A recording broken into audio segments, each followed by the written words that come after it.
Ang mahalagang dugo ng Panginoong Hesukristo ay isang napakahalagang konsepto sa ating pananampalataya. Sa pamamagitan ng kanyang dugo, tayo ay tinanggap at pinatawad sa ating mga kasalanan.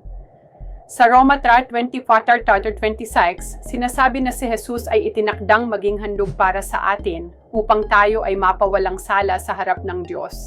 Sa huling hapunan sinabi niya, "Inumin ninyong lahat ito sapagkat ito ang aking dugo ng bagong tipan na nabubuhos para sa marami sa ikapagpapatawad ng mga kasalanan."